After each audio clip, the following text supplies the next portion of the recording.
Alright fellas, I don't really make YouTube videos, but there's a lot of videos on installing one of these cvtechs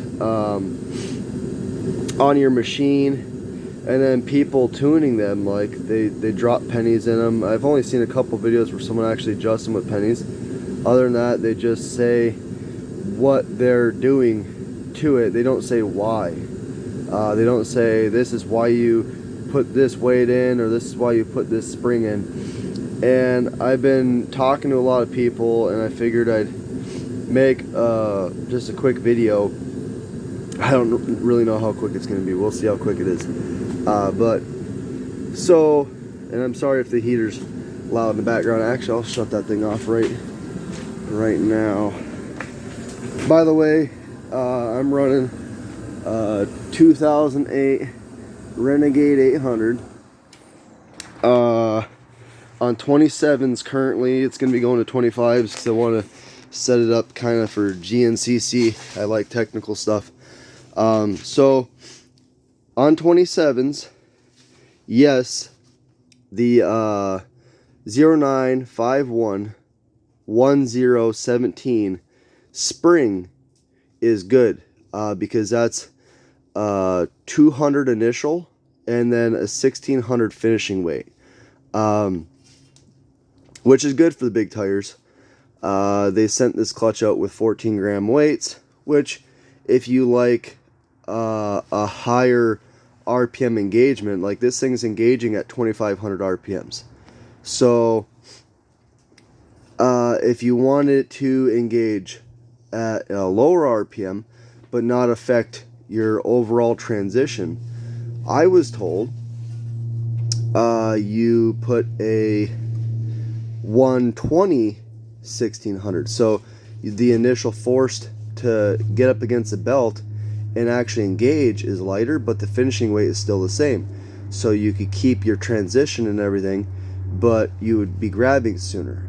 They say that adjusting your engagement with weights really isn't the way to go. That's what I've been told.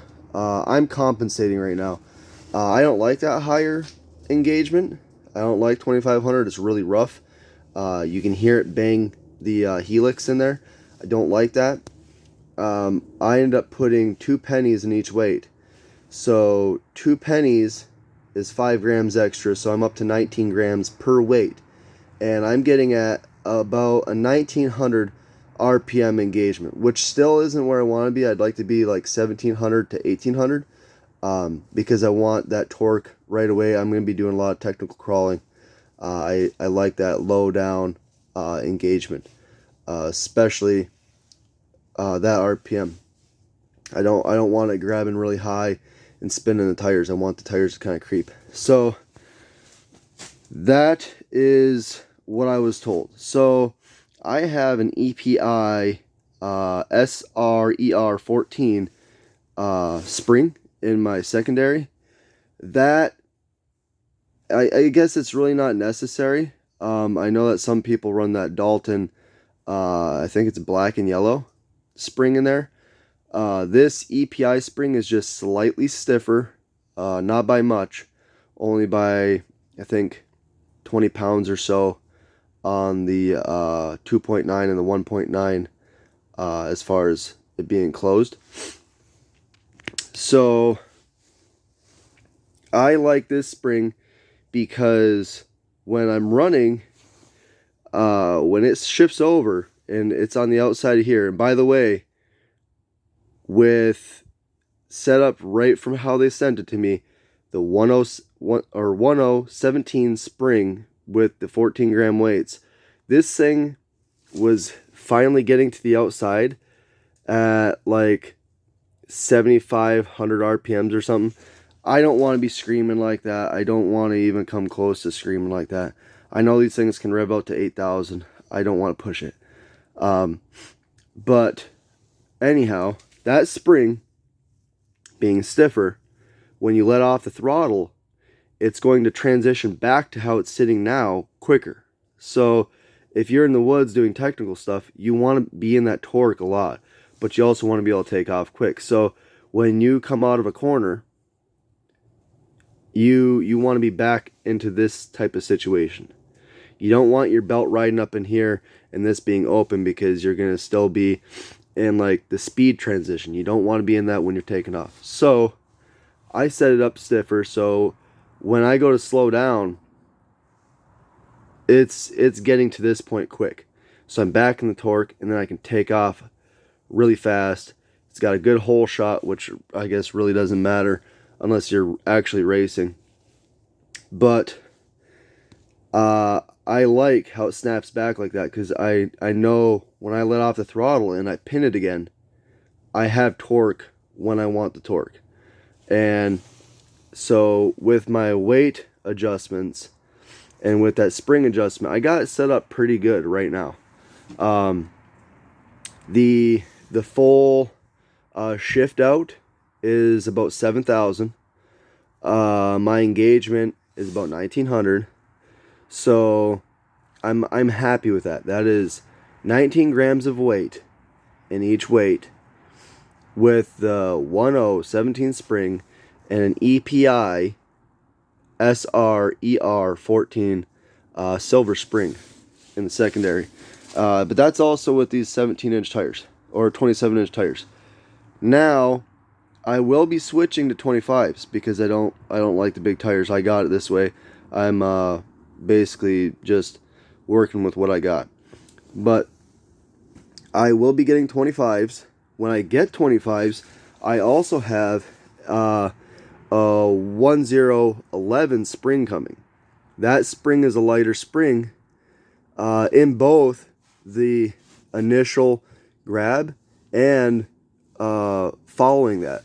So the spring in here is a 200 to 1600. The one I got coming is a 120 to 1200.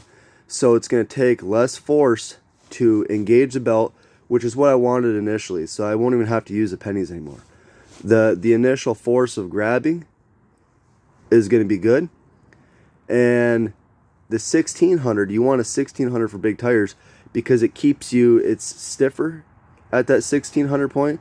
So it keeps you in the torque longer, so you can build your speed to get these big wheels spinning. With the tinier wheels, the 1200 is the way you want to go, because with the 1200, you don't really have to stay in the torque as long because you're not spinning big giant tires. So it'll feel like it's transitioning the same with the smaller tires as this one is with the 1600 and the 27s. But yeah, with the 25s, running the 1011, I'm still going to keep that EPI spring in there because I want that quick snapback. And also, it's pretty much known that you want to get a Gates red line. I did have a Maverick belt. I got this one in. I felt the difference between the two physically. And I ran both. And in the same amount of time on a trail ride, I got back, popped the case off, took the belt off, and the Maverick belt was so flimsy and floppy from the heat. And then this one felt like the Maverick did when it was cold. So it's crazy. This Gates Redline is nice and hard. It holds up to the heat. But don't be afraid. I know everybody makes, like when you make a post on like a Facebook forum and you say, hey, I need to get a clutch somewhere. And they're like, oh, go to this guy or go to this guy. Like, it's nice to support them. But like, I got my clutch for $400 versus $700 for someone if it was tuned. And the odds of it actually being tuned to the way that I need it to be is very, very unlikely. Like, you'd probably still have to fiddle with it a little bit. So I mean, if you got to get in there and fiddle with it anyway, why spend the extra money? I got a crazy deal on this thing, $400. So I don't mind tinkering with it. I'm learning. I usually mess around with manuals. I've never screwed with a CVT style transmission like this. I'm glad I am now because I'm learning, and I figured I just share a little bit of what I'm learning, and I don't know everything. Obviously, like, I'm super fresh to this. So don't take what I'm saying as gold. Do your own fine tuning, see what works for you. You might not like my exact setup. You might be lighter than me. You might not need the ratio that I got going on. You might be lighter than me. I weigh almost 200 pounds. Now there might be someone who weighs 300 pounds, heavier than me. They might need a even more drastic ratio. You need to tune it to you. That's why when you tell them in like the description, they want you to type in your machine and all that, that doesn't account for anything other than the machine and your tires. Okay? You're still going to have to fine tune it. And so do what you need to do. Don't take everybody's word for like, oh, you have to have someone tune it for you. You can tune it. I rebuild engines all the time. And it's easy to me, but I know that anyone can do this. This is so freaking easy. Like, you just pull a bolt out, take the nut off, take this whole sheave off, and by the way, people, there is a line right here. You can hear that? You can catch it with your fingernail. There's a line right here. You can actually see that one.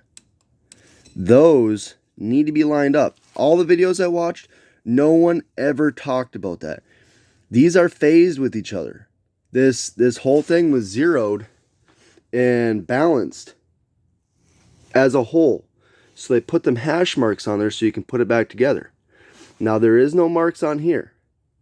So you might want to take like either a hacksaw or something and put a little notch here and a notch here to keep them lined up. Thankfully, I know that my two little dots here line up perfectly with the dot that's right here. So I know how it goes back together. Keep an eye on that. You put these things together wrong, like if I was to take that off, twist it, and take this whole thing and twist it that way, it's going to be so jacked up and so out of balance, it's just going to be whack. So just really pay attention to this stuff, guys. When you're putting it back together, I had no idea until I read something online that said, hey, they got little hash marks. There is no videos as far as I know. There might be one that I missed, but the ones that I was watching, nobody said anything about it. So yeah, just if your engagement isn't right, you can compensate for the time being with weights, but it's going to make your shift out quicker because it's going to be throwing a lot of weight at that, and it's going to overcome your secondary really easily. So your shift out is going to be just lightning fast. You're not going to be in the torque long. That's why you're supposed to change out the spring instead of the weights. So if you guys want engagement at a lower RPM, softer spring. Mainly the first number. The first number, like whether it's 80, 120, or 200, that first number you want it softer. And then if you're happy with the shift out after that, then just stick with the 1600. You can get them in 80 1600, 120 1600, 200 1600, which is what the 1017 is. I'll be getting that 1011, which is a 120 to 1200. So the shift out changes too, compensating for tires. Sorry for the long ramble, guys and gals, whoever's watching this. And sorry for if you see breath in the video. It's like 20 degrees out here. But hopefully people find this helpful. And I will be doing more videos when I start getting these things. I start testing with my new 25s and the new spring. I will share everything from here on out. My channel really isn't anything. I really don't plan to become a YouTuber. I got some random stuff on there, but I know that a lot of people are looking up how to tune these things. I know there's a lot of people looking that up because you can save a lot. If you can find one of these clutches for $400, don't be afraid to tune it just because someone says that they can get it tuned in for you. Don't psych yourself out like that. You can do it. It's super easy. The hardest thing is that the secondary, like, you get a stiffer spring on there, yeah, you fight like a mother trying to push it on while trying to get that bolt in. And FYI, I do have a new bolt coming. I would highly recommend, for the cost of these, to just pick up 5 of them. And when you do work on this, just change the bolt out. Cheap insurance. When you tighten this, it's putting stress on the head and stress on the threads. Every time you take it out and put it back in, you're weakening that bolt. One of these days, it's going to give out. And if it gives out at the threads, it's going to be a bitch, because you're going to have to dig that bolt out of the shaft, which is not going to be fun. If the head breaks off, then you lucked out. But they're stretch bolts. Every time you tighten it, you're screwing with the geometry and the strength of that bolt. But when you go to take it out, though, put pressure here as you're unscrewing it, because I screwed up. I didn't do that. So like the last 2 or 3 threads on my shaft on the inside, it pulled them right out. So because of the spring pressure, hold that as you're taking that bolt out. Once it comes out, then you can let off. Otherwise, once it gets the last couple threads, it just pops off, rips your threads out. It's not good. Learn from my mistakes. It still holds now just because it's getting to the threads deeper in, but yeah, don't make my mistake. Any questions, comments, concerns, you can leave them in the comment section. I'm not a YouTuber. I will get on there and try to explain things to people if I actually have people commenting on this short video I wanted to turn into a 17-minute long one.